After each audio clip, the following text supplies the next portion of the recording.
सिद्धि विनायक मूर्ति की जय, अभिरामी अम्मनुक्कु जय. போன வாரம் பாடல் 50 வரைக்கும் பார்த்தோம். 51லேருந்து இது புது ராகம் நாரங்கா. முதல்ல பாடிட்டு அப்புறம்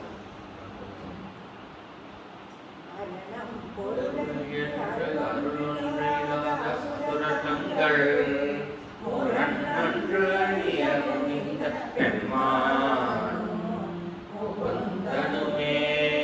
சரணம் சரணம் என்கின்ற நாயகி அடியா மரணம் பிறவி இரண்டும் செய்தார் ஜகத்தே வையம் உலகம் மதகரி மாமகுடம் சிவிகை பெய்யும் கனகம் பெருவிளையாரம் விலை முடித்த ஐயன் திருமலையாடனித்தாமரைக்கு அன்பு முன்பு செய்யும் தவமுடையார்க்கு உதவாகிய சின்னங்களே சிறிய மருங்கினில் சாத்திய செய்யப்பட்டோம் பெண்ணம் பெரிய முறையும் முத்தாரம் பிச்சி வைத்த கண்ணம் கரிய குழலும் கண்மோன்றோ கருத்தில் வைத்து தன்னம் தனியிருப்பார்க்கு இது போலும் தமம் இல்லையே. எல்லாமை சொல்லி ஒருவர் தம்பார் சென்றே விபுபட்டு இல்லாமை நெஞ்சில் நினைவுவிரே நித்தம் நீடு தவம் கல்லாமை கற்ற பயவதம்பார் ஒரு காலத்திலும் செல்லாமை வைத்த திருக்குறை பாதங்கள் சேர்மின்களே மின்னாயிரம் ஒரு வடிவாகி விளங்குகின்ற அண்ணாள் அகமகிழ் ஆனந்தவல்லி அதுமறைக்கு முன்னால் நடியங்குமார் முதல்வி தன்னை உண்ணாது மொழியிலும் உன்னிடம் வேண்டுவது ஒன்றில்லையே. போன பாடலே நம்ம அரண் அப்படிங்கிறதுக்கு பொருள் பார்த்தோம். அரண் அப்படின்னாக்கா பாதுகாவல். பாதுகாவல் அதாவது நம்ம போன பாட்டில் அந்த அரண்கிறதுக்கு என்ன அர்த்தம் பார்த்தோம்னா என்று அதாவது அம்பாருடைய 11 நாமங்களை சொல்லி என்று கியாதி அப்படி புகழுடைய கீர்த்தியுடைய அந்த அம்பிகையின் திருவடிகளை சரணம் அடைந்தால் அந்த திருவடிகளே நமக்கு பாதுகாப்பாக இருக்கும். எந்த பாதுகாப்புனா யமன்களிலிருந்து யமதூதர்களிலிருந்து பாதுகாப்பாக அது அமையும். ஏற்கனவே பார்த்த மாதிரி யமன் காலர் பட்டு மடிந்தால் நாம் மீண்டும் பிறவி எடுக்க வேண்டும். அதற்கு முன்பாக நமது இஷ்ட தெய்வம் தன்னுடன் ஐக்கியப்படுத்திக் கொண்டால் நமக்கு மரணம் பிறவி இரண்டும் பற்று போகும் பார்க்கலாம். அதுதான் சில அரண் யமன் கிட்ட ஒரு பாதுகாப்பு. இப்போ இந்த பாட்டு அரணம் ஆரம்பிக்கிறது. அரணம் அப்படிங்கிற வார்த்தையை ரெண்டாம் பிரித்து தான் நமக்கு அர்த்தம் புரியும்.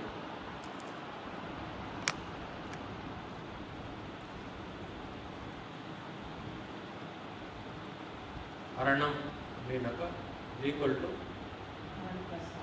அரண் பிளஸ் நம்.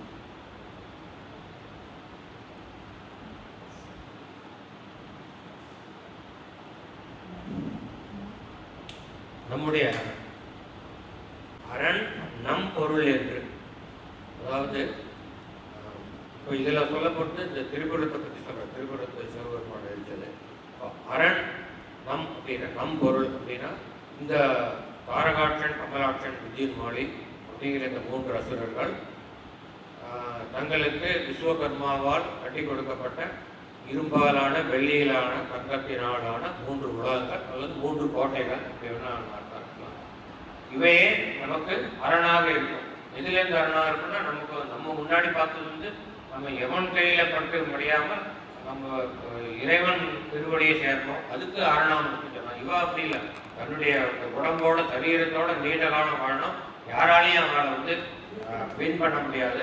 நமக்கு என்டர்டைக்கும் இது ப்ரொடெக்ஷனாக இருக்கும். நம்ம யாராலையும் அழிக்க முடியாது அப்படின்னு சொல்லி ஒரு எண்ணம். அதாவது இந்த 3 கோட்டைகளையும் ஒட்டுக்க தகர்க்கிறதுக்கு பல கண்டிஷன்ஸ் இருக்கு. அதை யாராலையும் மீட் பண்ண முடியாது அப்படிங்கிற ஒரு தைரியம். அந்த தைரியம் கொடுத்த துணிச்சல் அல்லது ஒரு என்ன சொல்றது, அதனால உண்டான ஒரு ஆணவம். நம்ம யாராலும் அழிக்க முடியாது ஆணவம். அந்த ஆணவத்தின் காரணமாக அருள் ஒன்று இல்லாத அசுரர் தங்கள். அருள்னாக்கா கருணை. அதாவது நம்ம அசுரர்களுடைய வேலையை கருணை இல்லாதது தான். அவர் எப்பவுமே கோபத்தோடு இருக்கிறோம். தேவர்கள் நமக்கு போட்டியாக இருந்துருவான். எப்பவுமே தேவர்களை ருசிக்கிட்டு வருவான். தேவர்களை ருசிக்கிற மாதிரி பூலோகத்தில் இருக்கிற ரிஷிகளை ருசிக்கிறோம். அதுக்கு நம்ம ஏன் ரிஷிகளை மாத்திரம் ருசிக்கிறாங்கிறதுக்கு நம்ம விரிவான விளக்கம் பார்த்துட்டோம். இந்த ரிஷிகள் யாகம் பண்ணாதான் தேவர்களுக்கு சக்தி அதுலேருந்து கிடைக்கும். நம்ம அக்னியே ஸ்வாகா, வாயவே ஸ்வாகா, மித்ராய ஸ்வாகான்னு கொடுத்தாதான் அவளுக்கு சக்தியாக போய் சேரும். அதனால் தேவர்கள் அவர்களுக்கு போட்டி. மனிதர்கள் போட்டி கிடையாது அசுரர்களுக்கு. ஆனால் தேவர்கள் வலிமையோடு இல்லாமல் இருக்கணும்னா பூலோகத்தில் இருக்கிற ரிஷிகளையும் அடக்கி வச்சாதான் முடியுது. இந்த மாதிரி அருள் இல்லாமல் இவர்களை இம்சைப்படுத்திய அந்த அசுரர்கள். அந்த அசுரர் தங்கள் முரண்னாக்க வலிமை. அதாவது வலிமையான கோட்டைகள், வலிமையான இந்த உலகம், 3 உலோகங்களாலான 3 உலகங்கள் வலிமையானவை. அதை அழிக்க முடியாதுன்னு சொல்லி அவர்கள் நம்பிக்கை. அந்த அவருடைய வலிமை அன்று காலத்தில் அழிய முடிந்த பெம்மான். அது அந்த 3 திரிபுரங்களே அழியும்படியாக, வலிமையான அந்த திரிபுரங்களே அழியும்படியாக முன்பு முனிந்த கோபிச்சுட்டு போறார் சிவபெருமானில் அழிக்கணும்ட்டு. ஆனால் அந்த மகாவிஷ்ணுவோட மனத்தில் ஓடின எண்ணத்தை தெரிஞ்சிடோன்னா, நம்ம தானே பானம், நம்ம தானே அழிக்க போறோங்கிற எண்ணம் தெரிஞ்சிடணும். ஒரு சிரிப்பு சிரிக்கிறார். அந்த சிரிப்பே அந்த திரிபுரங்களை அழிச்சு விடுறது நம்ம பார்த்தோம். அதுதான் என்ன சொல்றார், அசுரர் தங்கள் முரண் அன்று அழிய முனிந்த பெம்மானும், எங்கள் சிவபெருமானும் முகுந்தனுமே, மகாவிஷ்ணுவுமே. அந்த ஏகார மரத்தை கவனிக்கணும். இந்த ஆனாற்பட்ட சிவனும் விஷ்ணுவுமே அம்பாளை சரணம் சரணம்னு சரணடைந்திருக்கா. அப்படி இருக்கும்போது நாமெல்லாம் சரணடைய வேண்டாமா அப்படின்னு கேட்கறது அர்த்தம். சரணம் சரணம் என நின்ற நாயகின பெரும் தலைவி. இவர்களே சிவபெருமானும் திருமாலுமே சரணம் அடைந்த அப்படிப்பட்ட ஒப்பற்ற தலைவியாகிய அந்த அம்பிகை, அதாவது அபிராமி அம்மனின் அடியவர்கள் தன் அடியார். இந்த இடத்துல சரணம் சரணம் 2 தடவை சொல்றார். ஏன் சொல்றான்னு இல்லை இல்லை. சரணம் அப்படிங்கிற தமிழ் வார்த்தைக்கு 2 அர்த்தம் இருக்கு.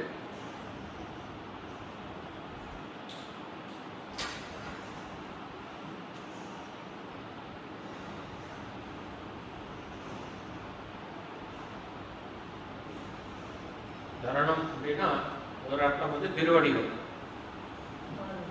பாதம், திருவடி.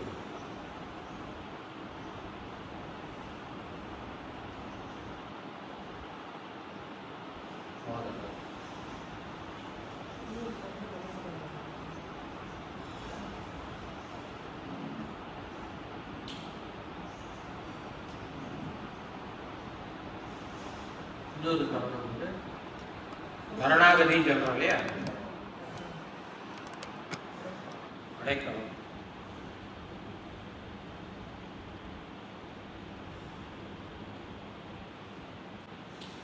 சரணம் சரணம் அப்படின்னாக்கா அந்த அம்பிகையின் திருவடிகளை சரணம் அடைந்தவர்கள், சரணாகதி அடைந்தவர்கள், அம்பிகையின் பாதங்களில் தஞ்சம் புகுந்தவர்கள் அப்படின்னு அர்த்தம். சரணம் சரணம் என நின்ற நாயகி. அந்த சிவபெருமானும் மகாவிஷ்ணுவுமே அம்பிகையே உன் பாதார பிந்தங்களே நாங்கள் சரணம் அடைகிறோம் அப்படின்னு சொல்லிட்டு, பாதார பிந்தங்களே எங்களை காக்க வேண்டும்னு சரணம் அடைந்த அப்படிப்பட்ட அந்த பெரும் தலைவி அவருடைய அடியார்கள் மரணம் பிறவி 2 எய்தார். திரும்ப திரும்ப பல பாடல்கள் சொல்லியிருக்கார். மரணம் பிறவினாக்க மரணம் அடைய மாட்டாங்க, சாஸ்வதமா இந்த உடம்புல இருக்கிற அர்த்தம் இல்லை.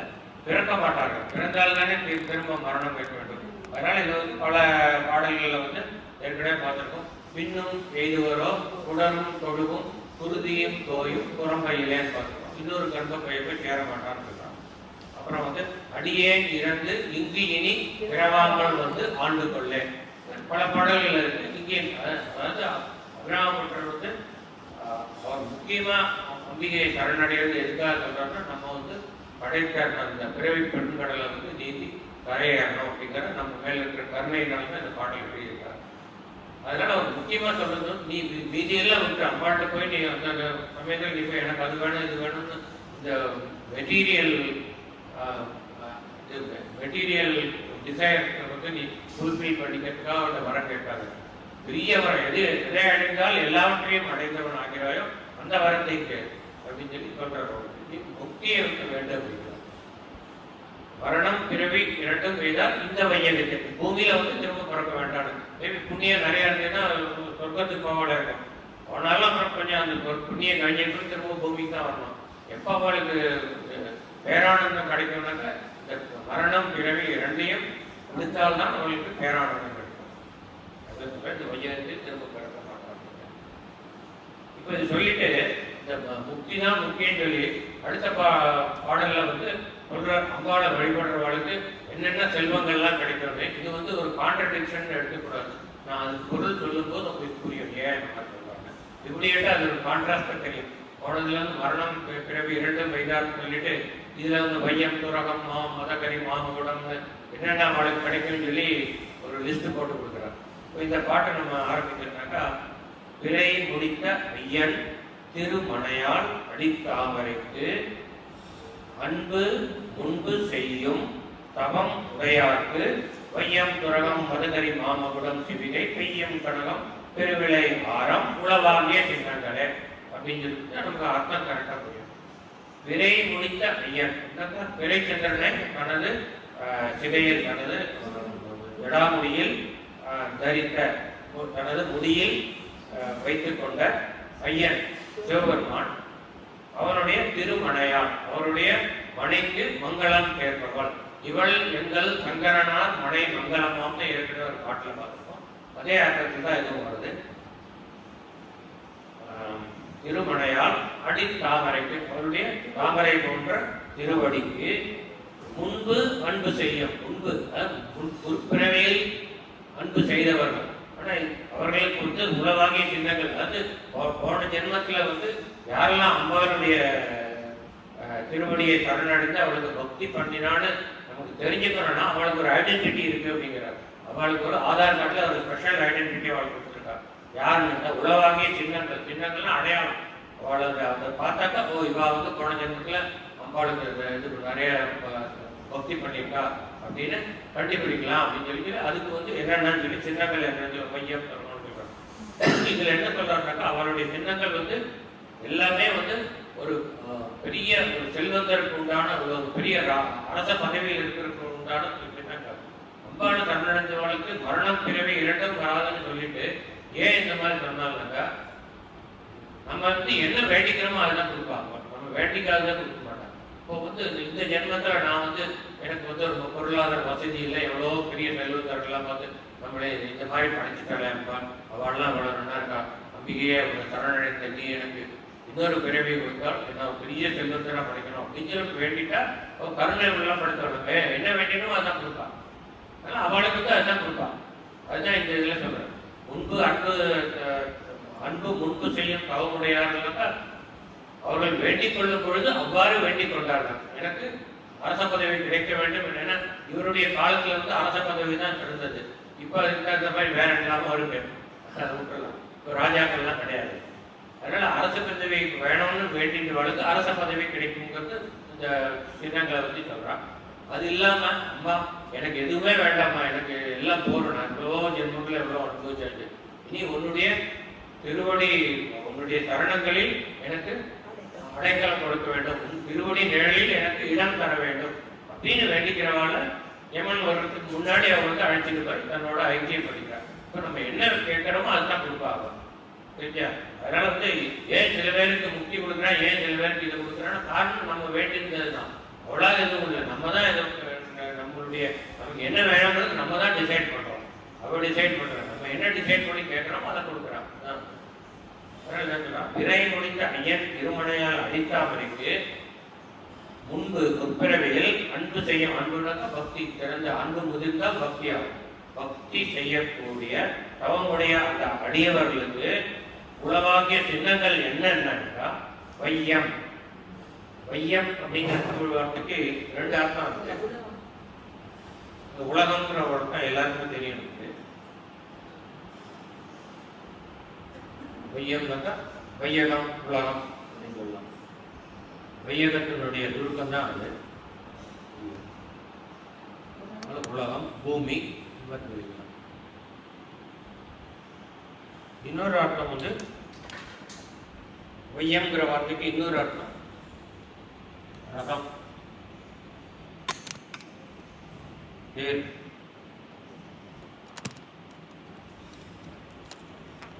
இந்த பாட்டில் 2வது அர்த்தத்தில் எழுதியிருக்கார். இந்த அபிராமி அந்தாதியை ஏற்றும் போது ஒரு 500-600 வருஷம் முன்னாடி எழுதுது. அப்போ வந்து பாரத தேசத்தில் மகாராஜாக்கள்லாம் ஆண்ட காலம். மகாராஜாக்களுக்கு வந்து என்னென்ன இருக்கும்னு பார்த்தோம்னாக்கா அவளுக்கு 4 வகை படைகள் இருக்கும். இப்போ டிஃபென்ஸ் சிஸ்டமில் வந்து சொல்கிறோம், இந்த ஏர்ஃபோர்ஸ், ஆர்மி, நேவின்னு 3 விதமான டிஃபென்ஸ் சிஸ்டம் சொல்லுவாங்க. அப்போ அவளுக்கு 4 விதமான டிஃபென்ஸ் சிஸ்டம் இருக்குது. ஒன்று வந்து ரதம், கஜம், துரகம், பதாதி. ரஜகத துரக பதாதி. ரதம்னா ரதப்படை, ரதத்தில் போய் யுத்தம் பண்ணுற வீரர்கள். அப்புறம் வந்து அது மகாராஜாவும் ஒன்றா ரதத்தில் வருவார், மகாராஜா வருவார். இல்லைன்னா யானை மேலே அம்பாரி வச்சுட்டு வருவாங்க. ரதம். கஜம், கஜம்னா யானை.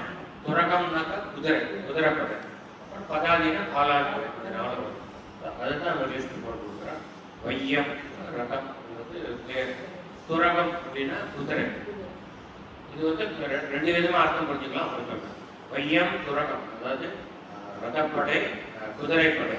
மதக்கறி, மதம்னாக்கா விடுந்து விரிந்த யானை, மதம் நிறைந்த யானை. ஏன்னா வந்து யுத்தத்துக்கு யானை போகும்போது அதனுடைய குறிக்கோள் வந்து எதிரிகளை அழிக்கணும், யாருக்கு இருந்தாலும் துவம்சம் பண்ணணும். அதனால ரொம்ப மதத்தோடு தான் கூட்டிட்டு போவோம். அதுக்கு மதம் வரா மாதிரி ஒரு உணவெல்லாம் கொடுத்து அவள் கூட்டிட்டு போவோம். வேணே மதம் வரைக்கும் கூட்டிட்டு போவோம். அது வந்து போயிட்டு அங்கே கடாமினான இல்லைன்னு துவம்சம் பண்ணுவோம். அதனால அது மதக்கறிங்கிறது.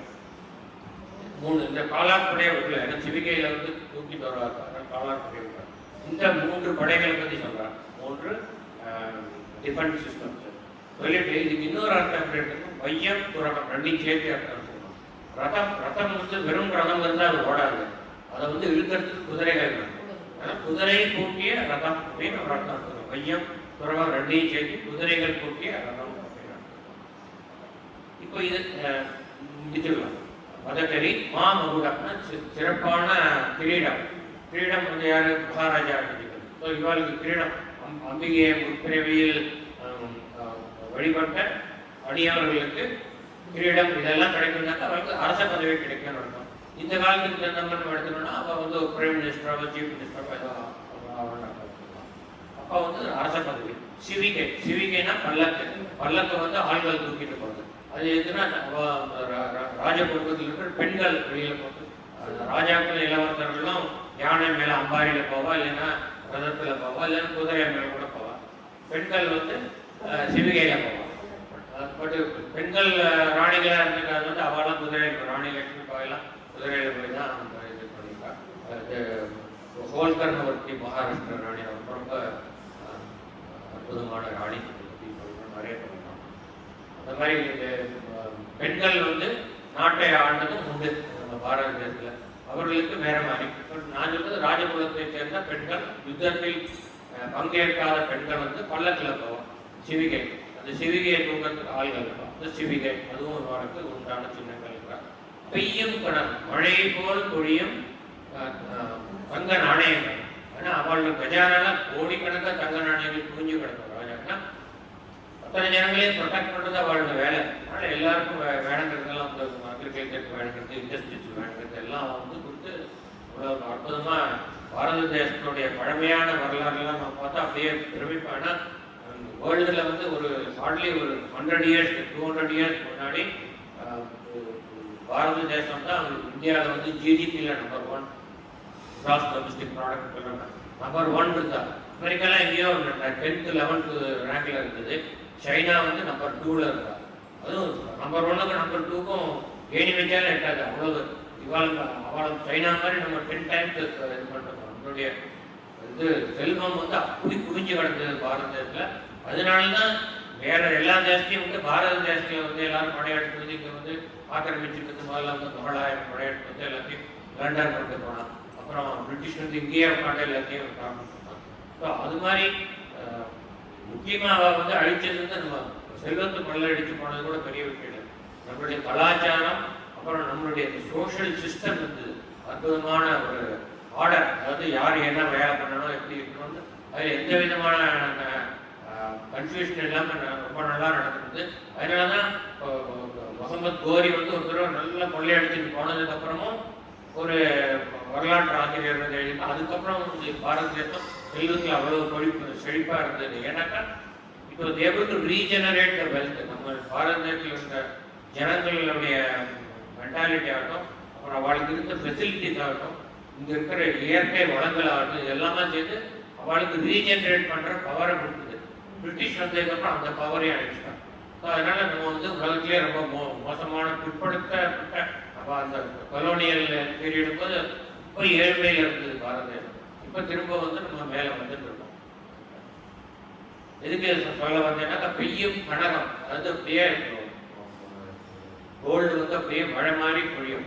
எப்படி இந்த கனகதாரா கோத்திரத்தை சொல்லி இது தங்க நெல்லிக்காயை பொழிய வச்சாரோ ஆதிசங்கரர், அந்த மாதிரி அவளுக்கு நிறைய கஜானா நிரம்பி கிடக்கும்னு. பெருவிலை ஆரம், விலை மதிப்பில்லாத மிகுந்த விலையுடைய பலவிதமான நகைகள் ஆபரணங்கள் வந்து இதெல்லாம் வந்து உலகமான சின்னங்கள்லாம் மகாராஜா கட்டலாம். அவருடைய பொக்கிஷன் நிலவரங்களில் எவ்வளோ தங்க நாணயங்கள் இருக்கும், எவ்வளோ ஆபரணங்கள் இருக்கும். எதுக்கு அவ்வளோ ஆபரணங்கள்னாக்கா மகாராஜா தினமும் தர்பாருக்கு வரும்பொழுது நிறைய ஆபரணங்கள் அணிஞ்சினவர், 7 ஆபரணம். எதுக்குன்னா எனக்கு இதெல்லாம் இருக்குதுன்னு சொல்லி அவர் கம்பட்டம் அடிச்சுக்கிட்டு தான் இருப்பார், அணிஞ்சிட்டு வரல. ஏன்னா மகாராஜா அந்த சபையில் இருக்கும்பொழுது யாராவது ஒரு புலவர் வருவாங்க, இல்லை யாராவது ஒரு ஏழ்மை நிலையில் வருவாங்க, வந்து ஜாதகம் கேட்டாக்கா உடனே கழுத்தில் இருக்கிறத எடுத்து கொடுப்பாங்க. அதுக்காக வேண்டி நிறைய போக்கு வருவாங்க வாழ்க்கையில். அப்படி இருந்தவா இப்பெல்லாம் வந்து வேற ரிவர்ஸ் ஆட்சியில் இருக்கிறவா நம்ம எல்லாத்தையும் கொள்ளை எடுத்துட்டு போயிட்டு இருக்கோம். அதை பற்றி நம்ம பேச வேண்டாம், நம்ம பாடலுக்கு மட்டும் அர்த்தம் பார்க்கலாம். பெருவிலை ஆரம் இதெல்லாம் வந்து இவர்களுக்கு தவம் உடையவர்களுக்கு உளவாகிய சின்னங்கள், அவர்களுக்கு உரித்தான அடையாளங்கள் அப்படின்னு சொல்லி அழகா சொல்றாங்க.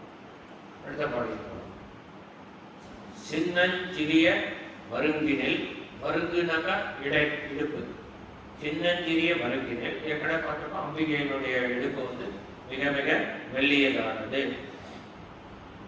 அதாவது துவள பொருது துடியினை சாய்க்கும் அப்படின்னு ஒரு பாட்டில் பார்த்தோம். முதல் பாட்டிலேயே பார்த்தோம் வளர்க்கமலை துடிக்கின்ற விண்கொடி, மின்னல் கொடி போன்ற இடையை உடையவர், மின்னல் கொடி போன்ற மெல்லிய இடையை உடையவர். இது வந்து பெண்களுக்கு அழகு வந்து இடுப்பு வெளிந்திருப்பது. அதான் வந்து அம்பையார் உந்தி திருப்பது பெண்ணிற்கு அழகுன்னு. உந்திங்கிறதுக்கு 2 அர்த்தம் இருக்கு. உந்தினா உணவுன்னு அர்த்தம், உணவு நம்ம உண்ணக்கூடியவர்கள். இன்னொன்று உந்தினா இடுப்புன்னு அர்த்தம். அதாவது உணவாகிய உந்தியை நாம் சுருக்கினால் இடையாகிய உந்தி தானாகவே சுருக்கும் அப்படிங்கிறத. அதனால வந்து அப்படி சின்னஞ்சிறிய மருங்கு இடை மெலிதான அந்த இடுப்பினில் சாத்திய அவள் அணிந்து கொண்ட செய்யப்பட்டும், செய்யனாக்க தெரியும், பிங்களை நீதி செய்யால் வெளியால் பசும்பெண் கொடியேற்ற பாட்டில் செய்யால்னா சிவப்பு நிறமுடையவள், செய்யப்பட்டும்னா சிவந்த பட்டாடையம் அப்படின்னு சொல்லி லலிதா சாஸ்திரம் சொன்னோம். அருணாருண கௌசுப வஸ்திரம் சொல்றாங்க. அப்படின்னா என்ன சொன்னாக்கா அருணன்னாக்கா சூரியனுடைய தேரோட்டி, அவன் வந்து சிவந்த நிறம் உடையவன், அதாவது மாதுளம் பூவினுடைய நிறம் உடையவன். அதனால தான் சூரிய உதயத்தின் போது நம்ம பார்த்தோம்னாக்கா சிவந்த நிறத்தில் இருக்கும், அருண நிறத்தில் இருக்கும். ஆனால் ஏன்னா ஒரு ரதம் வரும்பொழுது நம்ம முன்னாடியிலேருந்து பார்த்தாக்கா முதல்ல யார் தெரியும், அந்த சாரதி தான் தெரியும், ரதத்தை ஓட்டுறவன் தெரியும். அதுக்கப்புறம் தான் ரதத்தினுடைய எஜமான பின் அடுக்கில் வந்து அவர் உட்காந்துருப்பார். அதனால முதல்ல இது ரதம் சூரியனோட ரதம் வரும்போது சாரதி தெரியும், அவனுடைய நிறமான செந்நிறம் நமக்கு தெரியறது உதிக்கின்றதுக்கு இல்லை. அதுக்கப்புறம் வந்து ரதம் ஃபுல்லாக வெளியில் வந்ததுக்கப்புறம் சூரியன் தெரியும், தெரியும் போது நம்ம கடன் முடிக்கணும், பார்க்க முடியாது புதுமை. ஏன்னா அவ்வளோ பவர்ஃபுல்லாக அவ்வளோ ஒளியோட இருக்கும் சூரியனுடைய நிறம். அதனால அருணாருண கௌசுப வஸ்திரம்னு சொல்றது என்னன்னா, அருணாருண 2 அருண சொல்றதுனால மிகச்சிவந்த, அதாவது அருண நிறத்தில் ஒரு டார்க்கர் ஷேடு அந்த மாதிரி உள்ள அந்த மாதிரி இருக்கிற வஸ்திரம். அதுக்கே கௌசும்ப வஸ்திரம்னாக்கா குசும்பா அப்படிங்கிற செடியிலிருந்து நம்ம அதனுடைய இலைகளை பிழிஞ்சு எடுக்கிற சாரில் வெள்ளை பட்டு வஸ்திரத்தை முக்கிய எடுத்தோம்னாக்கா சிவப்பு பட்டு வஸ்திரம். அதாவது நமக்கு இதெல்லாம் படிக்கும்போது இதுக்கு முன்னாடி எவ்வளோ இதெல்லாம் இருக்கு. அந்த காலத்தில் அது tens of thousands of years back அப்போ வந்து எல்ஸ்வேர் இந்த வேர்ல்டில் வந்து எல்லாம் பீப்புள் ஆர் ரொமான்ஸ், அவளுக்கு ஒன்றுமே நாகரிகமே கிடையாது. கற்காலம்னு அதுக்கு முன்னின காலத்தில் இருந்தப்போ பாரத தேசத்தில் அற்புதமான ஒரு சிவிலைசேஷன் இருந்திருக்கு. அதெல்லாம் இப்போ சொல்கிறது வந்து இந்த மகாஞ்சந்தாரோ ஹரப்பா அந்த இண்டஸ் வேலி சிவிலைசேஷன் அதெல்லாம் ரொம்ப ரொம்ப லேட்டாக வந்தது. அதெல்லாம் 7000 இயர்ஸ் பொறுத்து தான். 20,000 இப்போ நம்ம ட்ரேஸ் பண்ணுற இதுபடி 40,000 இயர்ஸ் முன்னாடியே பாரத தேசத்தில் அற்புதமான சிவிலைசேஷன் இருந்திருக்கு. ஏன்னா எல்லாமே இப்போ வந்து டெக்னாலஜின்னு சொல்கிறேன், எவ்வளோ டெக்னாலஜி சயின்ஸு எல்லாமே பாரத தேசத்துலேருந்து தான் வெளிநாடு எடுத்துகிட்டு போயிருக்காங்க. டெக்ஸ்டைல்ஸ் எல்லாம் சில்க் அண்ட் காட்டன் தான் இருக்குது, பாலிஸ்டர்லாம் கிடையாது. சில்க் அண்ட் காட்டன் வந்து உற்பத்தி பண்ணது முதல்ல பாரத தேசம் தான். சைனா அப்புறம் தான் வந்தது. இங்கேருந்து தான் நம்ம டெக்னாலஜி எடுத்துகிட்டு போயிட்டு சைனீஸ் சில்க் அதெல்லாம் வந்தது. ஸோ ஆனால் வந்து வரலாறு ஆசிரியர்லாம் தெரிஞ்சு சொல்லுவோம், இந்தியாவுக்கு எப்பவுமே இம்பார்ட்டன்ஸ் தர மாட்டோம், சீனா பட்டுன்னு தான் சொல்லுவாங்க. அதனால் டெக்ஸ்டைல்ஸ் ஆகட்டும், டையிங், அதாவது இந்த சாயம் வந்து இந்தியாவில் தானே. அப்போ இந்தியாவில் தயாரித்த சாயம் எல்லாமே இப்போ தயாரிக்கிறது எல்லாமே கெமிக்கல் சிந்தட்டிக் டைஸ். அப்போ கெமிக்கல் சிந்தட்டிக் கிடையாது, செடி கொடிகள் மரங்கள் அதுலேருந்து தான் தயாரிப்பாங்க. அதனால் இயற்கையோடு இருந்தது, அது நமக்கு ஆரோக்கியத்துக்கு எந்த கருத்திலும் பண்ணாதது. அப்படிப்பட்ட இந்த குசும்பா அப்படிங்கிற செடியிலேருந்து எடுத்த சாயம் தான் இந்த அருண நிற சாயம். அந்த அருண நிற சாயத்தில் வெண்ணிறப்பட்டை நம் வந்து முக்கிய எடுத்தாக்கா அதனுடைய நிறம் வந்து செந்நிறமாகுது அப்படிங்கிறது இது ஒரு எக்ஸாம்பிள். நம்ம வந்து எவ்வளோ தௌசண்ட்ஸ் ஆஃப் எக்ஸாம்பிள் சொல்லலாம். நம்ம பாரத தேசம் மெட்டலர்ஜி வந்து இந்தியாவிலேருந்து வேறு இடத்துக்கு போயிருக்கு. அது மாதிரி அந்த ரிப்போர்ட் நம்ம என்னுடைய மூதாதையர் பாரத்வாஜ ரிஷி அவர் வந்து விமான சாஸ்திரா அப்படிங்கிற ஒரு நூலை எழுதியிருக்கார். அதில் போனாக்கா இந்த மாடர்ன் ஏர்கிராஃப்ட் டிசைன் வந்து ஃபுல்லாக அதில் இருக்குது, டிசைன் அண்ட் கன்ஸ்ட்ரக்ஷன். அந்த விமானம் வந்து எப்பவுமே தீப்பிடிக்காதுன்னு எழுதியிருக்காரு அவர். ஆனால் இப்போ இருக்கிற இப்போ இந்த ஏர் இந்தியா போய் இதாகி கிராஷ் ஆகி தீப்பிடிக்கலன்னா எல்லாம் போயிருக்க மாட்டாங்க. 250 பேர் போயிருக்க மாட்டாங்க, தீப்பிடிச்சதுனால எல்லாரும் போயிட்டாங்க.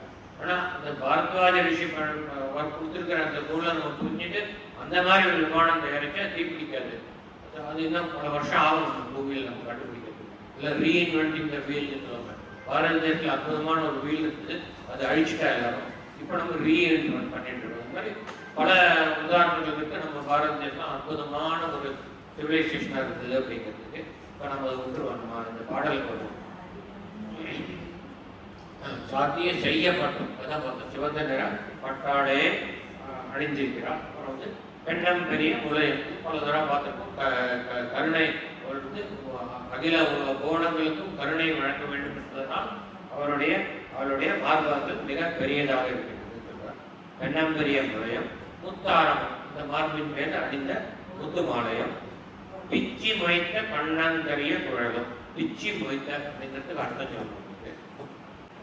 ஜாதிமல்லி மொய்த்த அப்படின்னு உங்களுக்கு தெரியும், ரோடன்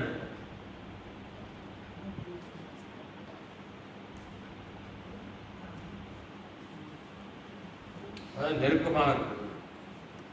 மொய்த்தானா நெருக்கமாக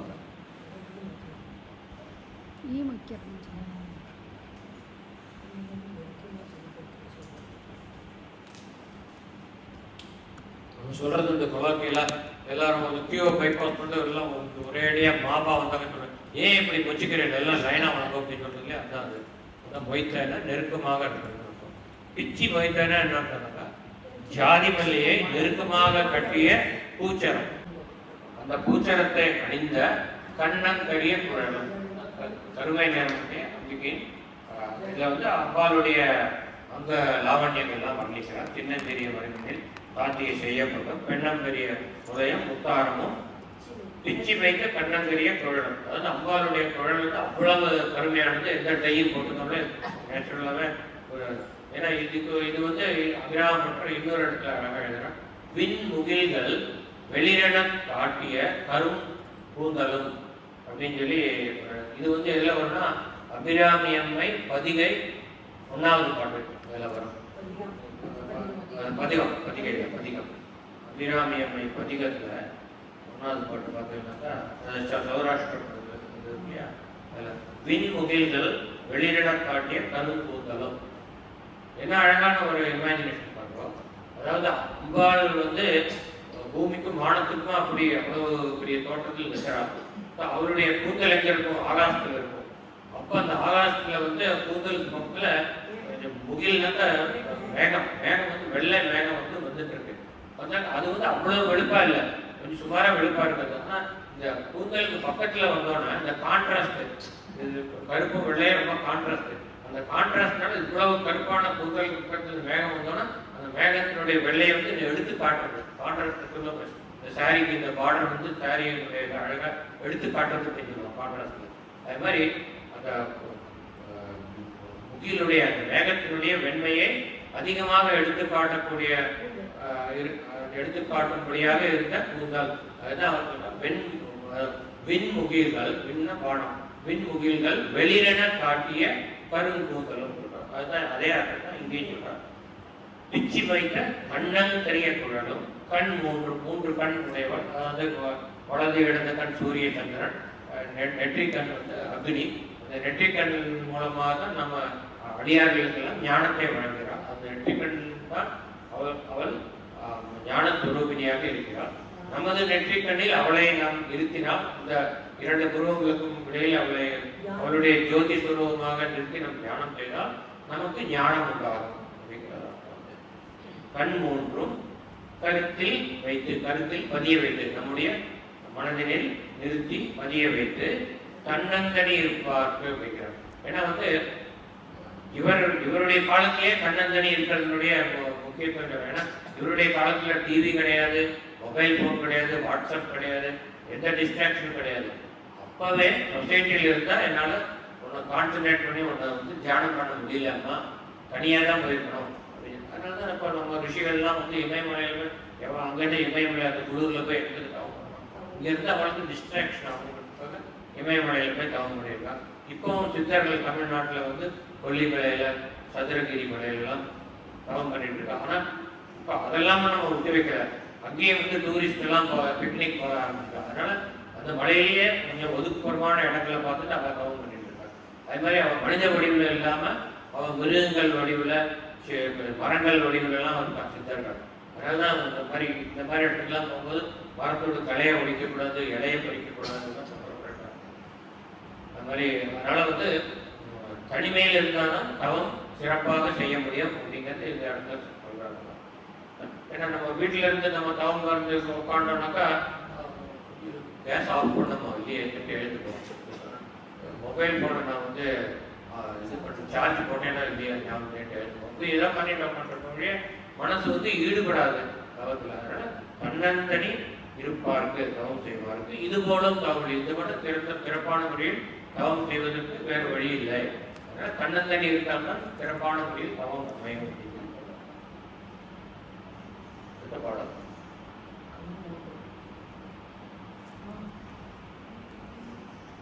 இல்லாமை சொல்லி ஒருவர் தம்பால் சென்று இழிவுபட்டு, ஒருவர் தம்பால் ஒரு செல்வந்தருக்கு போயிட்டு யாஜகம் பண்றது. இல்லாமை சொல்லிட்டா எனக்கு எவ்வளோ செலவுக்கு நான் போயிட்டேன், பணம் இல்லை, என்னோட பொண்ணு கல்யாணம் நிச்சயம் பண்ணிட்டு எனக்கு தாலி வாங்க கூட பணம் இல்லை, தயவு பண்ணி ஹெல்ப் பண்ணணும், இல்லை என்னோட குழந்தை படிக்க வைக்கிறதுக்கு ஹெல்ப் பண்ணணும் அப்படின்னு சொல்லி வாங்கிப்பானா அவள் மனசு எவ்வளவு கூணி குழுங்குங்கிறது அவளுடைய இடத்துல இருந்து பார்த்தா நமக்கு தெரியும்.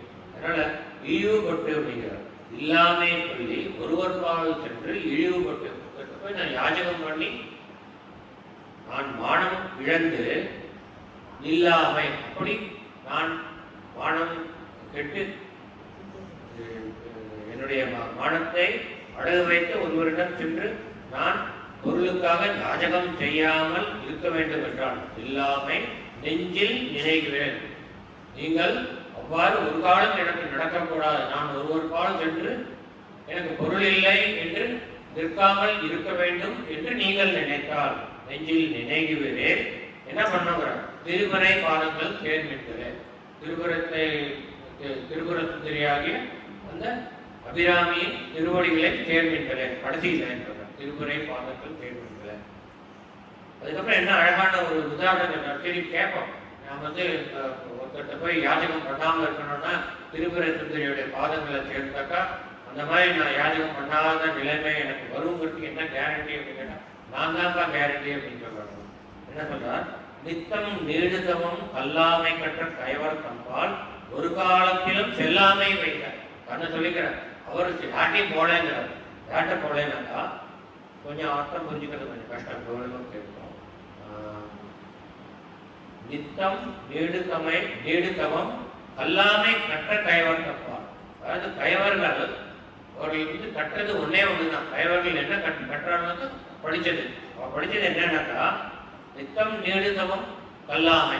அதாவது தினசரி இறைவனை தவம் செய்ய, இறைவனை சிந்திக்க வேண்டும் என்பது எப்படி என்பதை தெரிந்து கொள்ளாமல் இருந்தது. அவ படிச்சது அது வந்துதான். புரியுதா? அதாவது கல்லாமை கற்ற ரெண்டு வாக்கியம் வருதுன்னா கொஞ்சம் கன்ஃபியூஷன் புரிஞ்சுக்கிறதுக்கு. அவர் கயவர்கள் கற்றது ஒன்றே ஒன்று. என்னது கற்றானாக்கா பகவானை எப்படி தியானிக்க வேண்டும் என்பதை கற்காமல் இருப்பதை கற்றார்கள் அவர்கள் அப்படின்னா. கல்லாமை கற்ற கயவர் தப்பா. அவர்களிடத்தில் ஒரு காலத்திலும் செல்லாமை நான் அபிராமி பட்டராகிய நான், அதாவது அப்புறம் அவருக்கு பேரு சுப்பிரமணிய ஐயராக இருக்கும் நான், அந்த மாதிரி கயவர்களிடம் ஒரு காலம் நான் செல்லவில்லை. ஏனென்றால் நீ அவர்களிடம் நான் செல்வதற்கான ஒரு சூழ்நிலையை நீ ஏற்படுத்தி தரவில்லை அப்படின்னு சொல்லி அம்பாள்கிட்ட சொல்லி, இப்படிப்பட்ட அம்பிகை நீங்கள் நமக்கு சொல்றார், நீங்கள் ஒரு இடத்தில் சென்று உங்களுடைய தன்மானத்தை அடகு வைத்து ஒரு இடம் சென்று நீங்கள் யாஜகம் செய்யாமல் இருக்க வேண்டும் என்று நீங்கள் விரும்பினால் எனக்கு எவ்வாறு அம்பிகை அருள் செய்தாலோ அவள் உங்களுக்கும் அருள் செய்வாள். அவளின் திருவடிகளை சேர்மென்களே இடைவிடாத தியானம் செய்வாள். திருமுறை பாதங்கள் சேர்க்கின்றது எழுதப்படுறது. மின் 1000 ஒரு மெய் வடிவாகி விளங்குகின்ற அந்நாள். அதாவது ஆயிரக்கணக்கான மின்னல்கள் ஒரு வடிவம் எடுத்து, ஒரு மேனி எடுத்து விளங்குகின்ற அந்நாள்னா அவளே, அந்த அபிராமியே. அவளுடைய திருமேனி ஆயிரக்கணக்கான மின்னல்கள் சேர்ந்த ஒரு மின்னலே கண் பார்க்க முடியாம கண்ணை மூடிக்கிறோம்.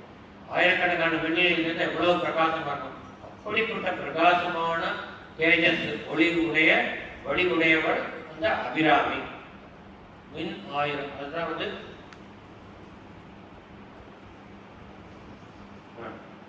ஒரு மெய்வாடு வடிவாகி விளங்குகின்ற அந்நாள் அவளே அகமகிழ் ஆனந்த வள்ளி. அப்படிப்பட்ட அந்த ஜோதி ஸ்வரூபமான அம்பிகையை உன்னால் புறக்கண்ணால் காண முடியாவிட்டாலும், புறக்கண்ணால் கண்ணு புதுசும் மூடிக்கும், நீ அவளை ஜோதி ஸ்வரூபமாக உனது அகக்கண்ணில் கண்டால் அது உனக்கு பேரானந்தத்தை அளிக்கும் அப்படின்னு சொல்றான். அதுதான் சொல்றான் அகமகிழ் ஆனந்த வள்ளி. உன்னுடைய அப்படிப்பட்ட அந்த அம்பிகையை 1000 மின்னல்களுக்கு, ஆயிரக்கணக்கான மின்னல்களின் ஜோதி ஸ்வரூபமாக விளங்கக்கூடிய அந்த அபிராமியை நீ உனது அகத்தில், உள்ளத்தில், மனதில் நிறுத்தி அதை அகக்கண்ணால் நீ கண்டால் அது உனக்கு ஆனந்தம் அளிக்கிறது, பேரானந்தம் அளிக்கிறது அப்படின்னு சொல்லி சொல்றார். ஆனந்த வள்ளி, வள்ளினாக்கா சுந்தர வள்ளின்னு சொல்லுற, அது அழகிய கொடி போன்ற அம்பிகையை அப்படின்னு சொல்றார். அகமகிழ், அகத்தில் அவள் பேரொழியை எண்ணும்போது பெரிய பேரானந்தம் உண்டாகிறது அப்படின்னு சொல்றார். அடுத்தபடியாக சொன்னார் அருமறைக்கு முன்னாய் நடியங்குமாய் முடிவாய முதல்வி. இது ஏற்கனவே நம்ம பார்த்திருக்கோம். சுருதிகளின் பனையும் கொழுந்தும் பதிகொண்ட வேதம் அப்படின்னு பார்த்துருக்கோம். சுருதினாக்க வேதங்கள், வேதங்களிலே சுருதிகளின் பனைனாக்கா நடுமரம் கிளைகள், கொழுந்துனாக்கா இலைகள்லாம் கடைசியில் இருக்கிற இலை கொழுந்து இலையாக கொழுந்தும், பதிகொண்ட வேதம் கீழே அதுக்கு ஆதாரம் இருக்கக்கூடிய வேதம். இதுக்கு நம்ம அர்த்தம் அதிலே பார்த்துருக்கோம். இருந்தாலும் இந்த தடவை ஒரு தடவை ஞாபகத்துக்காண்டி இதுலேயும் அர்த்தம் பார்த்துக்கலாம். இதில் என்ன சொல்றோம்னா அருமறைனாக்கா அறிவதற்கு அரிதான 4 வேதங்கள். அறிவதற்கு அரிதுன்னு ஏன் சொல்லணும்னா வேதங்களை படித்து அதை ரிசைட் பண்ணுறதே ஒரு பெரிய கஷ்டமான காரியம். சின்ன வயசுலேருந்து வேத பாடங்களை போட்டு வேதம் கற்றவர்கள் அழகாக அவருடைய வேத பாராயணம் செய்கிறார்கள். அது ஓகே. ஆனால் அதில் எத்தனை பேருக்கு அவருடைய வேதம் நம்ம சொல்கிற மந்திரங்களுக்கு அர்த்தம் தெரியும்? ரொம்ப ரொம்ப அரிதான ரொம்ப ரொம்ப அரிதானது. அதுவும் அப்படி அர்த்தம் தெரிஞ்சாலும் மேலெழுந்தவானையான அர்த்தம் தெரியக்கூடிய அதனுடைய உண்மையான தத்துவார்த்தங்கள் தெரிஞ்சது ரொம்ப ரொம்ப அரிது. அருமறைக்குன்னா அரிதா பொருள் அறிவதற்கு அரிதான அந்த மறை அந்த வேதங்களுக்கு முன்னாய் முன்னகம் அதனுடைய ஆதாரமாக இருக்கிறது. ஆதாரம் இருக்கிறது அதனுடைய வேர். அந்த வேர் என்னன்னு ஏற்கனவே பார்த்தா அந்த வேர் தான் பிரணவ மந்திரம். வேதங்களுக்கு ஆதாரமாக இருக்கிறது பிரணவ மந்திரம். ஏற்கனவே சொல்லியிருக்கேன். இந்த சுருதிகளின் பனையும் கொழுந்தும் பதிகொண்ட வேர் அந்த பாடல் காப்பிட்டு சொல்லியிருக்கேன். பதிகொண்ட வேர் பிரணவம். பனைங்கிற அந்த நடுமரமும் கிளைகளும் வேதங்களுடைய சாக்கைகள், அதாவது கிளைகள், ருக்கு காமாதரங்கிற வேதங்கள். அப்புறம் அந்த கொழுந்துங்கிறது உபநிஷத்து. அதுதான் இதுலேயும் அருமறைக்கு முன்னாயினாக்கா அது பிரணவம். நடு எங்குமாய் நடுவில் இருக்கிறதுலாம் கிளைகள், அது வேதங்களுடைய சாக்கைகள். அப்புறம் முடிவாய் இருக்கிறது கொழுந்து இலைகள், அது உபநிஷத்துகள். இவ்வாறு பிரணவஸ்வரூபமாகவும் வேதங்களின் சாக்கைகளாகவும் உபநிஷத்துக்களாகவும் இருக்கக்கூடிய அந்த முதல்வினாக்கா அந்த அனைத்து குணங்களும் தோன்றுவதற்கு முன்னாலே தோன்றியவள், முன்னாலே இருப்பவள். தோன்றியவள் அவளுக்கு தோற்றமே கிடையாது, எப்பவுமே இருந்துட்டு இருக்கா. முன்னாலே இருந்தவள் அப்படின்னு அர்த்தம் முதல்வி. ஏன்னா அனைவருக்கும் முதலாக இருப்பவள், அனைவருக்கும் தலைவியாக இருப்பவள் இன்னொரு அர்த்தம். முதல்வி தன்னை, அவளை, அப்படிப்பட்ட அபிராமியை உண்ணாது ஒளியினும் உண்ணினும் வேண்டுவது ஒன்றில்லையே உண்ணாதுன்னா அவளை மனதில் நினைத்து தியானம் செய்யாமல் விட்டாலும், உண்ணினும் அவளை தியானம் செய்தாலும் அம்பாளுக்கு வேண்டது ஒண்ணுமே இல்லை. நீ தியானம் பண்ணாலும் சரி பண்ணலனாலும் சரி அவளுக்கு ஒண்ணும் கிடையாது. நீ பண்ணலைன்னா அவளுக்கு ஒரு நஷ்டமும் கிடையாது, நீ தியானம் பண்ணாலும் அவளுக்கு ஒரு லாபமும் கிடையாது. அது மாதிரி நீ பண்ணலைன்னா அவளோட வெறுக்கவும் மாட்டாள். அந்த மாதிரி அதாவது அவளுக்கு விருப்பற்ற ஒரு இறைவி. நம்ம எதுக்காக தியானம் பண்றோம்னா நம்மளுடைய நன்மைக்காக, நம்ம பிறவி வர வேண்டும் அப்படிங்கிற ஒரு எண்ணத்தோடு நம்ம தியானம் பண்ணி உன்னுடைய திருவடி எனக்கு வேண்டும் அது கொடுக்குறாங்க. அதனால மற்றபடி அவளுக்கு நீங்க அவளுக்காக வேண்டி அம்பாளுக்கு வேண்டி நான் பூஜை பண்ணேன், அவளுக்காக வேண்டி பூஜை பண்ண உனக்கு வேண்டி தான் பூஜை பண்ணிக்கிறேன். அதனால உண்ணாத ஒளியினம் ஒன்றினும் வேண்டுவது ஒன்றிலே, அவளுக்கு வேண்டியது ஒன்றுமே கிடையாது. படம் ஒன்றாய் அருப்பி பலவாய் விழுது. அது ஒரு மலர் முதல்ல மொட்டா இருக்கும் பொழுது அது ஒரு சிங்குலர் என்டிட்டியா நமக்கு தோற்றப்படுகிறது. அப்புறம் அது வளர்ந்து இப்படி வரும்பொழுது விரிந்து வரும்பொழுது அதில் பல இதழ்கள் நமக்கு தெரியும். ஒன்றிலிருந்து பலது தோன்றதுக்கு ஒரு எக்ஸாம்பிள் சொல்றேன். ஆனால் இதில் என்ன நம்ம புரிஞ்சுக்கணும்க்கா, ஏற்கனவே சொன்னா இப்போ முதல்ல இந்த குணங்கள்லாம் தோன்றுவதற்கு முன்னாடி ஒரு நிர்குண பரபிரம்மம் அப்படிங்கிற ஒரு பிரம்மன், அதாவது சுப்ரீம் கான்சியஸ்னஸ் மட்டும்தான் இருக்குது. அந்த நிர்குண பரபிரம்மம் தன்னுடைய பிரதிபலிப்பாக சகுண பரபிரம்மம், அதனுடைய பிரதிபலிப்பாக சகுண பரபிரம்மம் தோன்றியது. நிர்குண பரபிரம்மத்துக்கு குணமே கிடையாது. தத்துவம் ரஜஸ் தமஸுக்கு எந்த குணமும் கிடையாது. அது ஒன்லி ஸ்பெக்டேட்டர். ஆனால் எல்லா அறிவும் இருக்கு, சுப்ரீம் கான்சியஸ்னஸ். ஓகே, அதுக்கு தெரியாத எதுவுமே கிடையாது. ஆனால் சகுண பரபிரம்மம் குணங்களோடு கூடியது. ஏன் சகுண பரபிரம்மம் வந்ததுனாக்கா, இந்த குணங்களோடு கூடின இந்த கோணத்தை படைப்பதற்கு சகுண பரபிரம்மம் தான் வேண்டும். சகுண பரபிரம்மம் அதிலிருந்து இந்த அகில கோணங்களும் தோன்றியது. இந்த கோணங்கள் இந்த யூனிவர்ஸ், மல்டிபிள் யூனிவர்ஸ். இந்த யூனிவர்ஸுக்கு குணங்கள் இருக்கு. யூனிவர்ஸில் இருக்கு, நமக்கெல்லாம் குணங்கள் இருக்கு. சத்துவம் ரஜஸ் தமஸ், ஒவ்வொரு சமயத்தில் நம்ம ஒவ்வொரு குணங்கள் மேலோக்கி இருக்கோம், கீழே இருக்கும். அது மட்டும் இல்லை, இந்த கோணங்கள் முழுவதும் பஞ்சபூத கலவை, அதாவது முக்குணங்களுடன் கூடிய பஞ்சபூத கலவையினால் ஆன இந்த கோணத்தை படைத்தது ஒன்றே. அதனால்தான் ஒன்றாய் அருப்பி பலவாய் விழுந்து. பலதுன்னா எல்லாம் கோடானு கோடி, trillions and trillions and trillions of stars சேர்ந்தது ஒரு கேலக்சி. அது மாதிரி trillions and trillions and trillions galaxies ஒரு யூனிவர்ஸ். அது மாதிரி மல்டிபிள் யூனிவர்ஸ் இருக்கோம்னா இமேஜினே பண்ண முடியாத அளவுக்கு எண்ணிக்கையில விரிந்தது இந்த கோணம். ஆனால் அது தோன்றினது சிங்குலர் சோர்ஸ்லேருந்து ஒன்று. இந்த ஒன்று தான் நிர்குண பரபிரம்மம், அதுலேருந்து அத்தனை தோன்றிச்சு. அதனால அந்த ஒன்றாய் அரும்பியதும் அம்பிகை அபிராமி பலவாய் விரிந்ததும் அவள். அந்த விரிந்துங்கிறதுக்கு ஒரு அழகான அர்த்தம் இருக்குது. ஏன்னா வந்து யூனிவர்ஸ் இஸ் நாட் கான்ஸ்டன்ட். இது வந்து எப்பவுமே எக்ஸ்பேண்ட் ஆகிட்டு இருக்காங்க. மாடர்ன் சயின்டிஸ்ட் எவர் எக்ஸ்பேண்டிங் யூனிவர்ஸ் அப்படிங்கிறாங்க. ஏன்னா வந்து இது கேலக்டிக்லேருந்து ஒன்றுலேருந்து ஒன்று விலகி விலகி போயிட்டே இருக்கு. ஸோ இன்டர் கேலக்டியல் டிஸ்டன்ஸ் பார்த்தா இன்க்ரீஸ் ஆகிட்டே போயிருக்கு. அந்த மாதிரி கேலக்சியோட டயமீட்டரும் இன்க்ரீஸ் ஆகிட்டே போயிருக்கு. அதெல்லாம் சயின்ஸ் விட்டுடலாம். பட் என்னன்னாக்கா இந்த புவனம் வந்து விரிவடைந்தே போய்கொண்டிருக்கிறது தான் நம்ம மாடர்ன் சயின்ஸ் சொல்றது. அது அன்னைக்கே அவர் சொல்லிட்டாங்க, ஒன்றாய் அனுப்பி பலவாய் விரிந்து விரிவடைந்து. இது வந்து வேதங்களையும் சொல்லியிருக்கு. அங்கராமன் சொல்றதுக்கு பல ஆயிரக்கணக்கான வருஷங்களுக்கு முன்னாடி வேதங்களும் சொல்லியிருக்கு. பலவாய் விரிந்து இவ்வுலகு எங்குமாய்.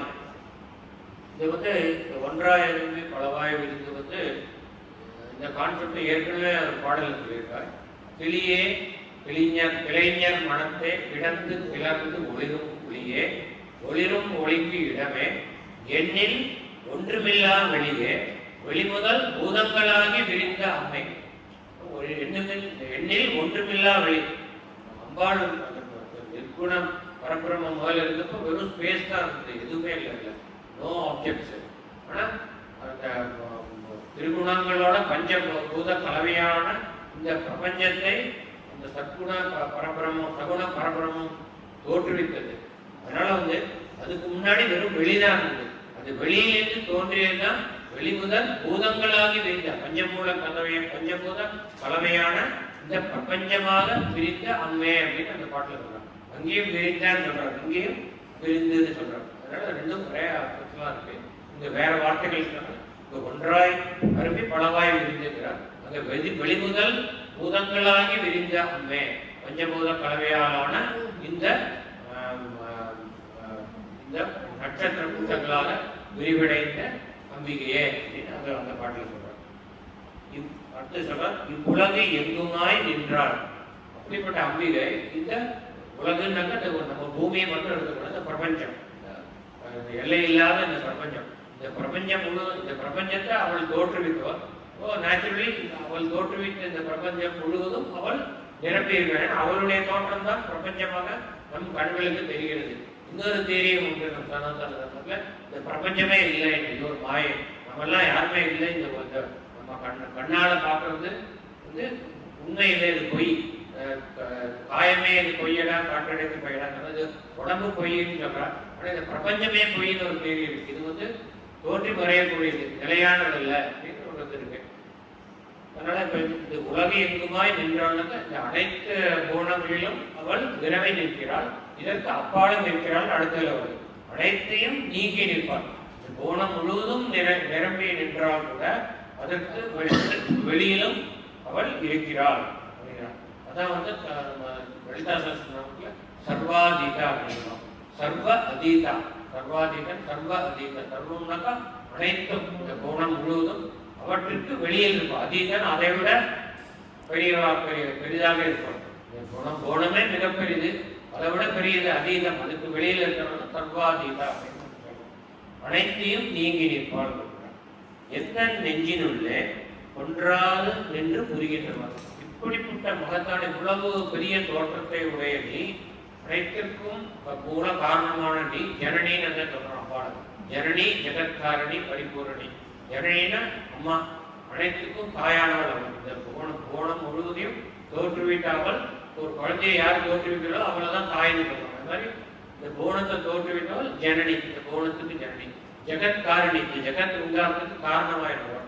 பரிபூரணி, இது முழுவதும் வியாபித்திருப்பாள். பரிபூரணி சொல்றாங்க. 3 மந்திரம் அற்புதமான மந்திரம். அம்பாளை தியானம் ஜனனி ஜெகத்காரணி பரிபூரணி சொன்னாக்க இந்த எல்லா தத்துவமும் அதில் வந்துள்ளது. அப்படிப்பட்ட பெருமை வாய்ந்த நீ எந்த நெஞ்சினுடைய என்னுடைய சின்ன ஒரு உருவமான இந்த அபிராமி பட்டர் என்கின்ற என்னுடைய நெஞ்சிலே ஒன்றாதுனாக்கா எப்பொழுதும் நீங்காது நின்று, நீங்காது எப்பொழுதும் நித்திய வாசம் செய்கிறாய் என்னுடைய உள்ளத்திலே அப்படின்னு புரிகின்றவான், நின்று புரிகின்றவான் என்றும் நீ நித்திய வாசம் செய்கின்றது எவ்வளவு அதிசயம் அப்படின்னு சொல்லி ஆச்சரியப்படுற. அப்படி ஒரு மகத்தான புகழ் கீர்த்தி உடைய நீ என்னுடைய மனதில் வந்து குடிகொண்டு என்றென்றும் நிரந்தரமாக இங்கு குடிகொண்டிருக்கிறாயே, இது எவ்வளவு அற்புதம். நான் எவ்வளவு பாக்கியம் செய்தவன் என்னுடைய மனதில் அந்த இதில் சொல்லுவார் அந்த பாக்கியம் ஜனானன் நாராயணியன் வந்து ஒட்டத்திரி சொல்லுவார் சாந்திரானந்தா உபோதாத்மகம் அனுபவிதம் காலதேசாவதிபியாம் நிர்முக்தம். அது காலத்துக்கும் தேசத்துக்கும் அப்பாற்பட்டவர். இவர் எவர் தேசம்னாக்கா ஸ்பேஸ். போன கிளாஸில் பார்த்தா XYZ வந்து தேசம் ஸ்பேஸ், டீங்கிறது டைம் காலம். ஸோ காலம் தேசம். இந்த கோணம் வந்து காலத்தினால டிஃபைன் பண்ணிட்டு தேசத்தினால டிஃபைன் பண்ணிட்டு தேசத்துக்கு அந்த கோணத்தினுடைய பரிமாணம். அப்புறம் அதனுடைய காலம்னாக்கா இப்போ அந்த யூனிவர்ஸ் வந்து யூனிவர்ஸ்ங்கிறது கான்ஸ்டன்ட் கிடையாது. இந்த டைம்ல இருக்கிற யூனிவர்ஸ் இது, அடுத்த செகண்டு வேற. ஏன்னா புதுசாக ஒரு நட்சத்திர கூட்டங்கள் தோன்றும், புதுசாக வேற இருக்கிற நட்சத்திர கூட்டங்கள் மறையும். நம்ம உடம்புலேயே எல்லாம் நடந்துருக்கு. செல்கள் கான்ஸ்டண்டா அழிஞ்சிட்டு இருக்கு, புது செல்கள் உருவாகிட்டு இருக்கு. அதனால நம்மளும் வந்து சேஞ்ச் ஆகிட்டே இருக்கும், கோணமும் சேஞ்ச் ஆகிட்டே இருக்கு. அது மாதிரி எதுக்காக சொல்லுங்க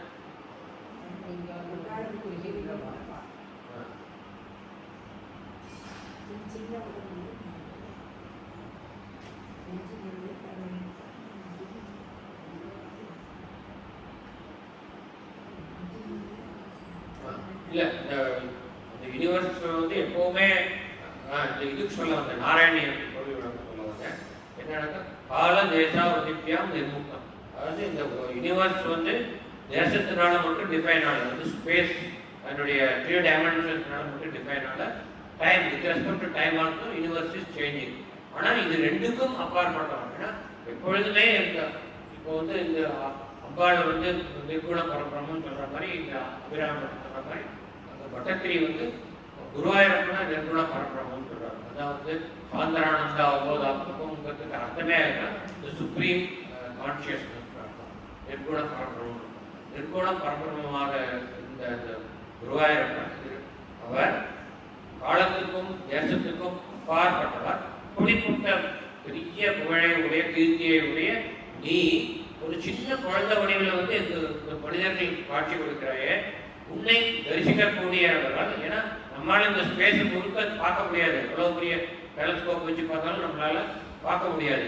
ஆனால் அத்தனைக்கும் மேற்பட்ட ஒருத்தன் வந்து சின்ன குழந்தையா இருக்கானே, அவனை நம்மளால பார்க்க முடியாது. அந்த பாக்கியம் ஜனானா, இந்த ஜனங்களுக்கு எத்தனை பாக்கியம் இருக்கு.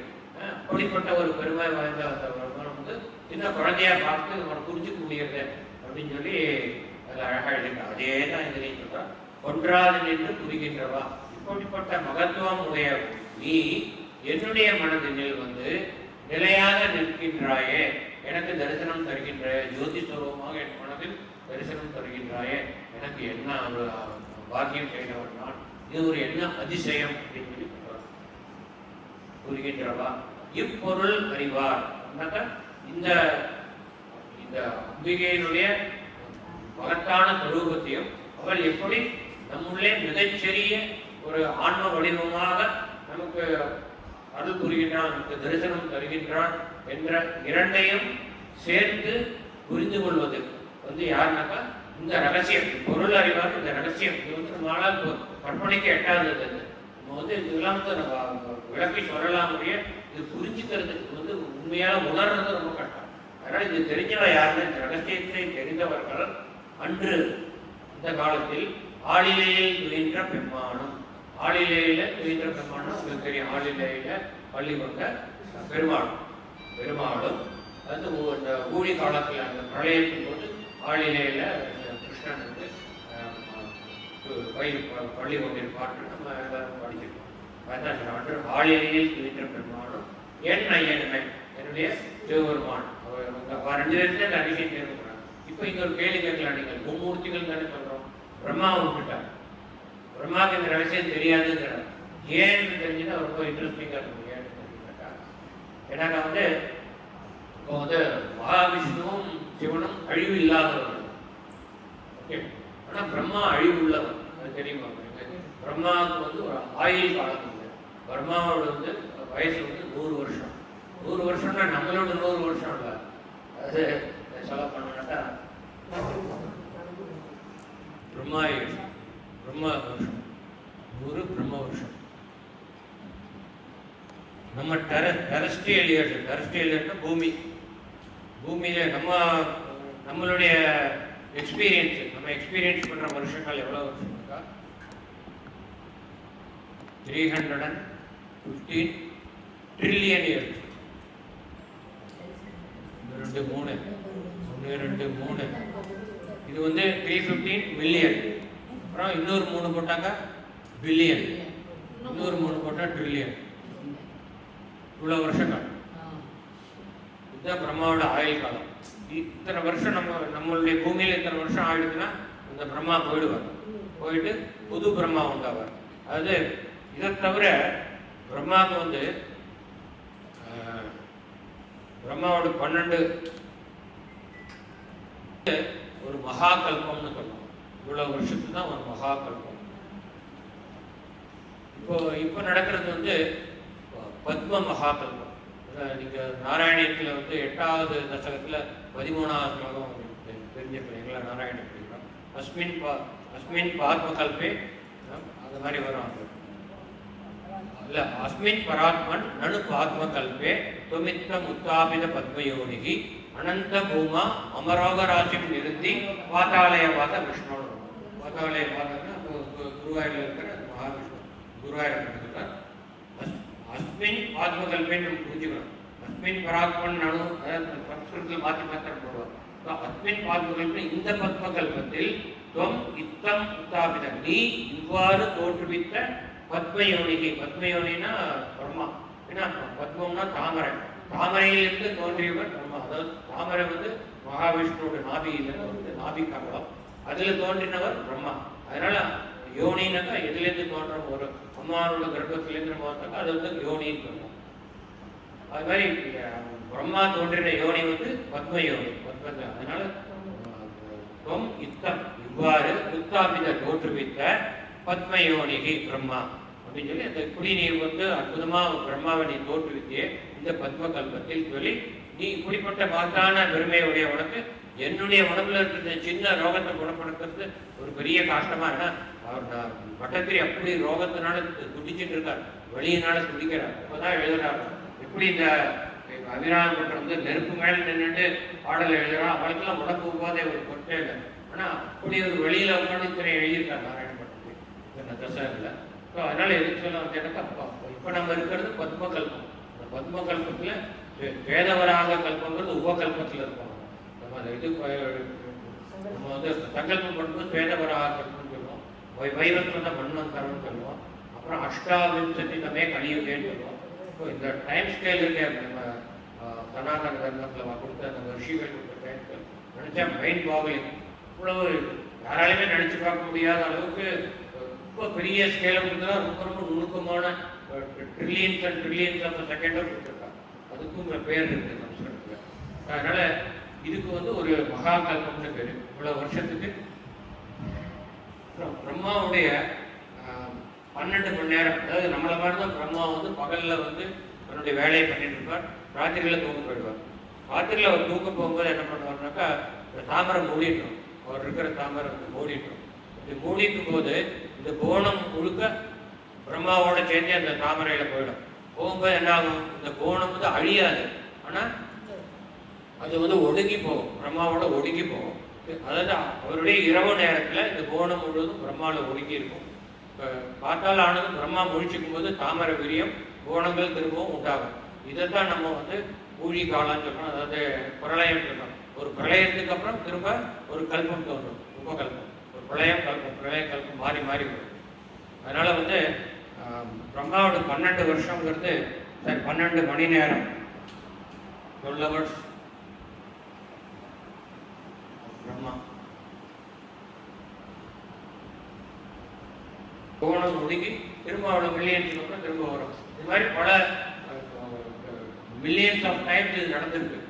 ஓகே, ஏன்னா இப்போ இது இந்த மகாகல்பம் சொல்கிறேன், இது மாதிரி 30 கல்பங்கள் இருக்கு மகாகல்பம். அப்புறம் அந்த 30 கல்பம் முடிஞ்சதுக்கப்புறம் திரும்ப திரும்ப சைக்கிள் ஆரம்பிக்கும். வந்துட்டு இப்போ நம்ம அந்த சொல்கிறோமே அஷ்டாவிம்சதி தமே கலியுகேன்னு 28வது கலியுகம். மொத்தம் 71 கலியுகம் சேர்ந்ததுன்னா இல்லை கலியுகம் 71 சதுர்யுகம். ஏன்னா இப்போ ஒரு கலியுகங்கிறதே 4,32,000 வருஷம். அப்புறம் வந்து அதுக்கு முன்னாடி துவாபர யுகம் வந்து டபுள் த கலியுகம் 8,64,000 வருஷம். அப்போ அப்புறம் திரேதாயுகம் வந்து 3 டைம்ஸ் கலியுகம், அப்புறம் கிருதயுகம் வந்து சத்தியுகம் வந்து 4 டைம்ஸ் கலியுகம். இதெல்லாம் கூட்டினா சதுர்யுகம் எவ்வளோன்னு தெரியும் இல்லையா?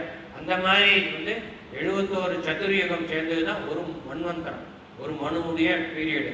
மொத்தம் 14 மனுக்கள் இருக்காங்க. அதில் வந்து இப்போ வந்து நம்ம வந்து என்ன மன்வந்தரம், வைவஸ்வத மன்வந்தரம், வைவஸ்வத மன்வந்தரம். அது மாதிரி 14 மனுக்கள் இருக்காங்க. இப்போ வைவஸ்வத மனுவோடு பீரியடில் இருக்கும். அதில் 28வது கலியுகத்தில் இருக்கும். யோசிச்சு பாருங்க எப்படிலாம் டைம் கான்செப்ட் கொடுத்துருக்காங்க. அற்புதமான ஒரு சிவிலைசேஷன். இன்னைக்கு நம்ம வந்து எல்லாத்தையும் நம்மளுடைய அடுத்த ஜென்ரேஷனுக்கு நம்மளுடைய பாரத தேசத்துடைய பெருமை தெரியாமல் அவள் வந்து எல்லாம் வந்து வெஸ்டர்ன் அவள் தான் நமக்கு எல்லாம் சொல்லிக் கொடுத்தா, அவள் தான் எல்லாம் கண்டுபிடிச்சி எல்லாம் சொல்கிறா. இங்கே வந்து நம்ம 300 வருஷமாக எதுவுமே இல்லாமல் எடுத்துருக்கோம், போட்டு அடிமைப்படுத்தி எல்லாம் பண்ணுறோம். அதனால இப்படிப்பட்ட பிரெய்னி பீப்புள் வந்து இந்தியன் பாரதத்தில் இருக்கிறவா. ஆனால் அடிமை பண்ணி எல்லாருக்கும் நம்மளுடைய செல்ஃப் கான்ஃபிடென்ஸை எடுத்து, அதனால தான் இன்றைக்கி நம்ம வந்து இப்போ திரும்ப ரிசர்ஜன்ஸ் வந்துட்டு இருக்கு. திரும்ப வந்து ஒரு 10 வருஷமாக பாரத தேசம் ரொம்ப அற்புதமான நிலையை நோக்கி போயிட்டுருக்கு. இந்த ஒரு நல்ல இதோட நம்ம பிடிக்கலாம். சாமி அம்மனுக்கு